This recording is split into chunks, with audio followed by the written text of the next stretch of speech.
সময়ের সাথে সাথে বাড়ছে ডাকসু নির্বাচনের আমেজ। ছাত্র সংগঠনগুলোর প্যানেল ঘোষণা নিয়ে দিনব্যাপী ছিল ঢাবিতে টানটান উত্তেজনা। ভোটারদের তীব্র নজর প্যানেল ঘোষণার দিকে।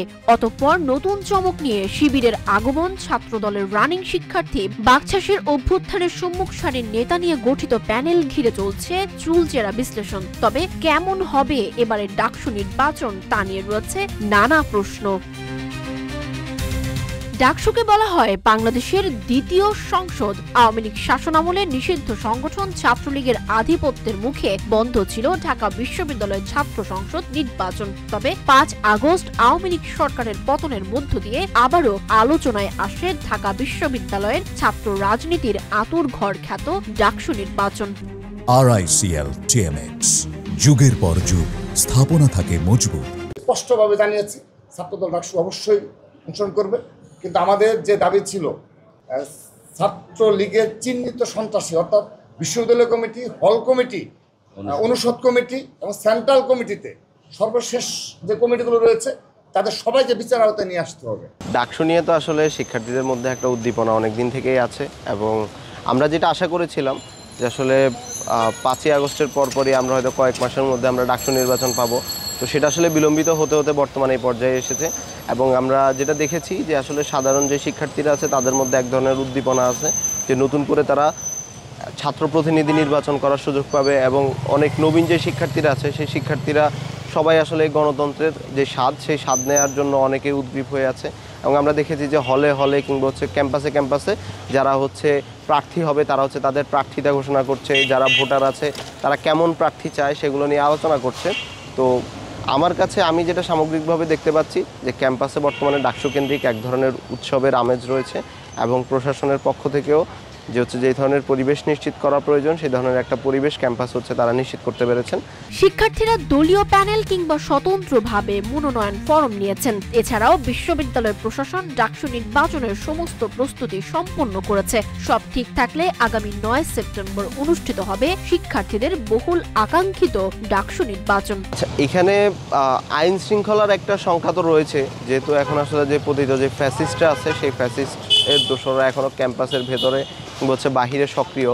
তো এখানে আসলে নিরাপত্তা নিয়ে একটা ভয় সবসময় কাজ করে, শঙ্কা একটা কাজ করে যে আসলে যে কোনো সময় ক্যাম্পাসে যে কোনো ধরনের দুর্ঘটনা ঘটতে পারে বা ঘটাতে পারে। তো এই জন্য আসলে যেটা প্রয়োজন সেটা হচ্ছে আইন শৃঙ্খলা বাহিনী, রক্ষাকারী বাহিনী, স্বরাষ্ট্র মন্ত্রণালয়ের সাথে বিশ্ববিদ্যালয় প্রশাসনের একটা কোঅর্ডিনেশনের মাধ্যমে বিশ্ববিদ্যালয়ের যে নিরাপত্তা সেই নিরাপত্তাটাকে সর্বোচ্চ স্তরে নিশ্চিত করা, যাতে যে কোনো ধরনের ক্যাজুয়ালিটি যদি হয়ও মানে এড়ানো যায় এবং কিংবা যদি হয়ও তাহলে যাতে সেটার মানে ক্ষতির পরিমাপটা যাতে একদম কম থাকে। আপনার সংগঠনের নাম বলবেন এবং আপনার সংগঠন থেকে কোনো প্যানেল যাবে কিনা? আচ্ছা, আমি বাংলাদেশ গণতান্ত্রিক ছাত্র সংসদের পক্ষ থেকে বলছি, বাংলাদেশ গণতান্ত্রিক ছাত্র সংসদের মুখ্য সংগঠক, এবং আমরা ডাকসুতে আমাদের প্যানেল থাকবে এবং হল সংসদেও আমাদের প্যানেল থাকবে। শিক্ষার্থীরা ডাকসু নির্বাচনকে কেন্দ্র করে হল রাজনীতি সম্পর্কে বলছে যে হল রাজনীতি শিক্ষার্থীরা চায় না। এক্ষেত্রে আপনাদের ডাকসুকে কেন্দ্র করে আপনাদের মতামত কী থাকবে? আসলে ডাকসুকে কেন্দ্র করে না, আমরা যখন জুলাই অভ্যুত্থান, জুলাই বিপ্লব চলছিল সেই সময় আমরা যে স্ট্যান্ডে ছিলাম কিংবা হচ্ছে আমাদের সংগঠন যখন প্রতিষ্ঠা হয় তখনও আমরা যে স্ট্যান্ডে ছিলাম এখনও আমরা একই স্ট্যান্ডে আছি যে আমরা হল রাজনীতির বিরুদ্ধে। আমরা যেহেতু সাধারণ শিক্ষার্থীরা একটা কমিটমেন্টে এসেছিল 17ই জুলাই যে তারা হলে রাজনীতি চায় না, তো আমরা সেই স্ট্যান্ডটা হচ্ছে এখনও ধরে রেখেছি যে আমরা আসলে সাধারণ শিক্ষার্থীদের মতামতের বাহিরে গিয়ে, যেখানে মেজরিটি অংশের মতামতের বাহিরে গিয়ে আমরা ক্যাম্পাসে মানে অর্থাৎ আমরা হলগুলোতে ছাত্র রাজনীতি ফিরিয়ে নিতে চাই না। আপনারা হলগুলোতে যদি ছাত্র রাজনীতি শুরু হয় হলগুলোতে, তাহলে সাধারণ শিক্ষার্থীদের প্রতি কী কী ইফেক্ট পড়বে বলে আপনি মনে করেন? আসলে হলগুলোতে যে ছাত্র রাজনীতির যে প্রভাব সেটা আসলে আমরা তার সবচেয়ে বড় কারণ হচ্ছে হলগুলোতে কী ধরনের রাজনীতি হবে বা হওয়া দরকার এটার কিন্তু সুস্পষ্ট রোডম্যাপ আমাদের যে ছাত্র সংগঠনগুলো আছে তাদের কাছে নাই, কিংবা হচ্ছে আদৌ হলে ছাত্র রাজনীতি কেন প্রয়োজন সেই জিনিসটাও কিন্তু তারা বলতে পারে না। তো এটাকে আসলে শুধুমাত্র একটা ক্ষমতা তৈরির জাস্ট একটা ছোট জায়গা হিসেবে হচ্ছে গ্রহণ করা হয়েছে, যেখান থেকে আপনি আপনার ক্ষমতাটাকে মজবুত করতে পারবেন। তো এইটার মাধ্যমে যেটা হবে যে আপনার হলে যে সিট সংকট, সেই সিট সংকট কিন্তু এখনও আছে, সেটাকে কাজে লাগানো হবে রাজনীতির স্বার্থে এবং তার মাধ্যমে হচ্ছে সিট বন্টন থেকে শুরু করে প্রত্যেকটা জায়গায় রাজনৈতিকভাবে হস্তক্ষেপ করা শুরু হবে। ক্যান্টিন থেকে শুরু করে অন্যান্য জায়গাগুলোতেও কিন্তু এই ধরনের একটা প্রভাব দেখা যাবে। এবং আমরা অলরেডি দেখেছি যে শহীদুল্লাহ হলের যে ছাত্র দলের যিনি নব্য নিযুক্ত সদস্য সচিব, তার বিরুদ্ধে অভিযোগ এসেছে যে তিনি আসলে সিট বন্টন করছেন, সিট বন্টনের জন্য তিনি বলেছেন। তো এইটার যে কুপ্রভাব সেটা কিন্তু আমরা খুব সহজেই আমরা দেখতে পাচ্ছি। এবং এর বাইরে আপনি যদি দেখেন, আমরা দেখেছি যে জিয়া হলে সেখানে অনেকে দেখা যাচ্ছে যারা গুপ্ত রাজনীতির সাথে জড়িত, তারা কেউ কেউ নাকি এভাবে সিট বরাদ্দ দেওয়ার জন্য বলছে জুনিয়রদেরকে। তো এগুলো আসলে খুবই সুস্পষ্ট যে আসলে ক্যাম্পাসে যদি, হলগুলোতে যদি রাজনীতি থাকে, সেই ছাত্র রাজনীতির ধারাটা কেমন হবে। তো এই জন্যই আসলে আমরা তখনই ছাত্র রাজনীতির হলগুলোতে ছাত্র রাজনীতির বিরুদ্ধে ছিলাম, দলীয় রাজনীতির বিরুদ্ধে ছিলাম। এখনও আমরা হলে দলীয় রাজনীতির বিরুদ্ধে আছি। আচ্ছা, একজন সাংবাদিক ভাই আসলে প্রশ্ন করেছিলেন যে ভাই, আপনি যে দীর্ঘদিন থেকে লড়াই সংগ্রাম করছেন, তা আরও অনেক ক্যান্ডিডেটরাই তো লড়াই সংগ্রাম করবে, তো সেক্ষেত্রে আপনি কি মনে করেন যে শিক্ষার্থীরা যে ভোট দিবে, শিক্ষার্থীরা কিভাবে আসলে মূল্যায়ন করবে? তো সেই মূল্যায়নের জায়গায় আসলে আমাকে বলা হয়েছিল যে ক্রাইটেরিয়া কী হতে পারে। তা আমার কাছে মনে হয়েছে যে ঢাকা বিশ্ববিদ্যালয়ের শিক্ষার্থীরা যথেষ্ট রাজনৈতিক সচেতন। তারা প্রত্যেকটা ক্যান্ডিডেটকে খুঁটিয়ে খুঁটিয়ে বিশ্লেষণ করবে। ফেসিবাদের আগের যে সময়গুলো আছে, সেই সময়গুলোতে শিক্ষার্থীদের যে সংকটগুলো, কেশম গণরূপ নির্যাতনের বিরুদ্ধে প্রতিবাদ করা, যদি বলি আবরার ফাহাদ, ফুলপরি নির্যাতন, প্রত্যেকটা হলে হলে নির্যাতন হয়েছে বিশ্ববিদ্যালয়ে সেই সময়গুলোতে, এগুলোর প্রতিবাদে সেই ক্যান্ডিডেটরা তখন আসলে কোথায় ছিল, প্রতিবাদ করেছে কিনা? সেই সময়ে আবাসন সংকট নিয়ে আমরা আন্দোলন করেছি, কথা বলেছি, সেই সময় ক্যান্ডিডেটরা ছিলেন কিনা? জাতীয় নির্বাচনের সময় যে তরুণদের ভোটের অধিকার, সেই অধিকার নিয়ে আসলে যে আন্দোলন সংগ্রাম, সেই সময় কোথায় ছিলেন? এবং অভ্যুত্থানের সময় আসলে কোথায় ছিলেন? অভ্যুত্থানের পরবর্তী সময়ে যে বিশ্ববিদ্যালয়ে ছাত্রদের সংকট, বিশ্ববিদ্যালয়ের সংকটগুলো যে আন্দোলন ছিল, তখন কোথায় ছিলেন? ডাকসু নির্বাচনের এই যে বিশাল বড় আন্দোলন করে আমরা এটাকে তফসিল পর্যন্ত নিয়ে আসলাম, এটাই তো আসলে অভ্যুত্থান পরবর্তী সময়ে আমার দৃষ্টিতে ঢাকা বিশ্ববিদ্যালয়ের সবচেয়ে বড় আন্দোলন, অধিকার ভিত্তিক আন্দোলন। এই আন্দোলনে কে করেছিলেন? তো সেই জায়গা থেকে আসলে এটা সত্য যে কম্প্যারিজন করলে দেখা যাবে যে অনেকেই প্রকাশ্যে রাজনীতি শুরু করেছেন। আমি যতদিন জেল খেটেছি তার চেয়েও কম সময়, এটাই বলেছিলাম আর কি। ডাকসু নির্বাচনকে ঘিরে তৎপরতা শুরু করেছে বিভিন্ন ছাত্র সংগঠন। শিক্ষার্থীদের মাঝে নিজেদের গ্রহণযোগ্যতা তুলে ধরছেন সংগঠনগুলো। তবে এখনো পর্যন্ত নির্বাচনের নিয়ম বিধি মেনে চলছেন প্রার্থীরা। স্পষ্টভাবে জানিয়েছি ছাত্রদল ডাকসু অবশ্যই অংশগ্রহণ করবে, কিন্তু আমাদের যে দাবি ছিল ছাত্রলীগের চিহ্নিত সন্ত্রাসী অর্থাৎ বিশ্ববিদ্যালয় কমিটি, হল কমিটি, অনুষদ কমিটি এবং সেন্ট্রাল কমিটিতে সর্বশেষ যে কমিটিগুলো রয়েছে তাদের সবাইকে বিচার আওতায় নিয়ে আসতে হবে। যে প্যানেলের কথা ভাবছি, সেটা প্যানেল আকারেও হবে কিনা সেটা তো আসলে আলোচনার বিষয়, সেটা আমি বললাম। কিন্তু আমরা যদি নির্বাচনটা করি, কেন সমাজতান্ত্রিক ছাত্র ফ্রন্টের সমর্থিত প্রার্থীদেরকেই ছাত্ররা ভোট দেবে, সেটা বলতে গেলে একদম মূল বিষয় আমরা আসি।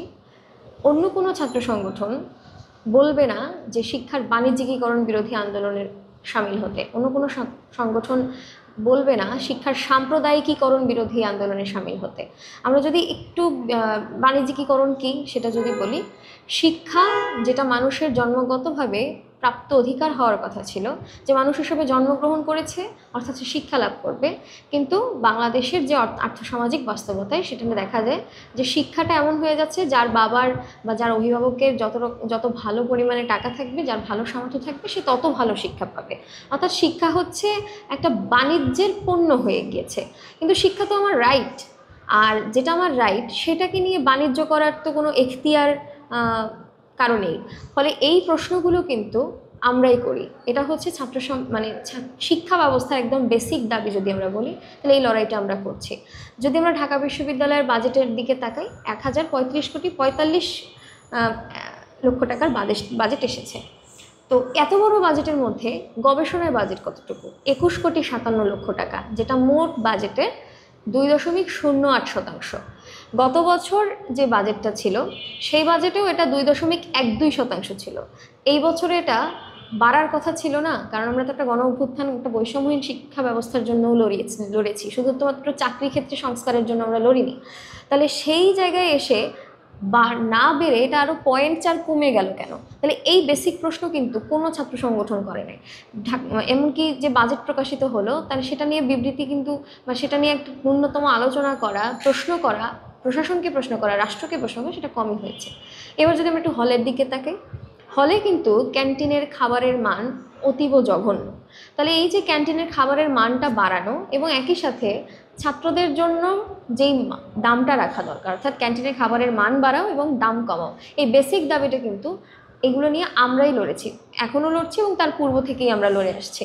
আমরা যেটা একটু দেখি যে আমরা বলি যে এইটা যদি আমাকে মেনটেন করতে হয় যে ছাত্ররা যেমন একটা ভালো খাবার চাইবে, তার পাশাপাশি তাকে কম দামেও সেই খাবারটা পেতে হবে। এর জন্য লাগবে হলে ডাইনিং সিস্টেম চালু করা এবং হলের যে খাবারটা সেখানে ভর্তুকি প্রদান করা। এই ভর্তুকির দাবি কিন্তু অন্য কোনো ছাত্র সংগঠন করবে না, কারণ ভর্তুকির দাবি করতে গেলেই কিন্তু বাজেটে যে সে কারচুপিটা করে সেই কারচুপি নিয়ে প্রশ্ন আসবে। ডাকসু নির্বাচনে রাজনৈতিক ছাত্র সংগঠনগুলো দলীয়ভাবে প্যানেল দিবে বলেও জানা যাচ্ছে। ছাত্রদল ও ছাত্র শিবির স্বতন্ত্র প্যানেল দিলেও বামপন্থী সংগঠনগুলো জোটবদ্ধভাবে দলীয় প্যানেল দিতে পারে বলে মন্তব্য করেন অনেকে।